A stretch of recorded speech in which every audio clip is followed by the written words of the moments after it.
Apa itu paradigma positivisme? Paradigma positivisme adalah suatu proses yang linear atau sebab akibat yang mencerminkan komunikator untuk mengubah pengetahuan seorang komunikan yang pasif. Tahukah kalian bahwasanya terdapat 3 paradigma positivisme? Yang pertama, teori belajar sosial. Teori ini dicetuskan oleh Bandura tahun 1925. Ia mengemukakan bahwa perilaku manusia dalam konteks sebuah interaksi tingkah laku terdapat hubungan timbal balik yang saling berkesinambungan. Interaksi terjadi antara perilaku kognitif dan pengaruh lingkungan. Pengalaman melalui observasi dan pengamatan terhadap suatu pesan yang disampaikan menjadi salah satu hal yang penting dalam teori ini. Dalam teori ini terdapat 4 tahapan.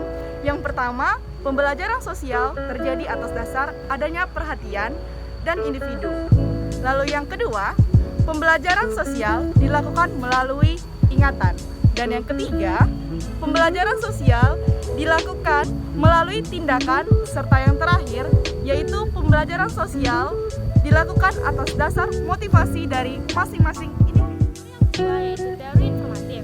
Teori ini dikembangkan oleh Shannon and Weber pada tahun 1949. Teori informatif merupakan salah satu teori klasik di mana teori ini menitikberatkan pada komunikasi sebagai suatu transmisi pesan dan bagaimana transmitter menggunakan media dalam berkomunikasi.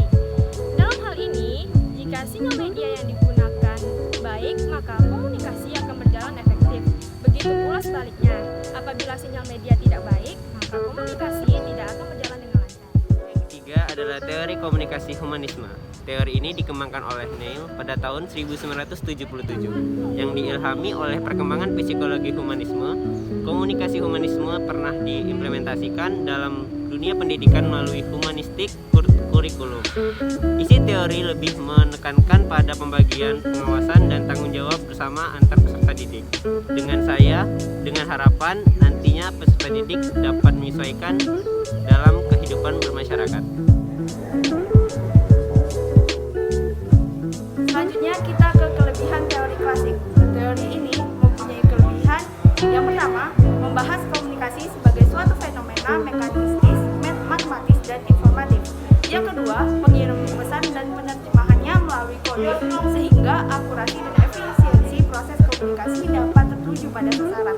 Dan yang ketiga, model komunikasinya linear sederhana sehingga proses penyampaian pesannya lebih cepat.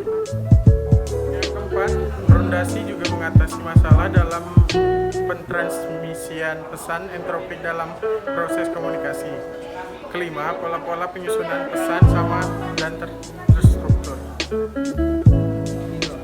Selanjutnya, kekurangan teori klasik. Pertama, tidak menjelaskan konsep umpan balik efek dalam model teorinya karena hanya melihat komunikasi sebagai fenomena linear satu arah. Dua, tidak mengacu pada makna, tetapi hanya memfokuskan titik perhatiannya pada banyaknya stimulus atau sinyal. Tiga, hanya melihat komunikasi dari faktor komunikator yang dominan. Tidak mengkaji detail tentang peranan medium, tetapi hanya berfokus pada fungsi saluran atau transmitter.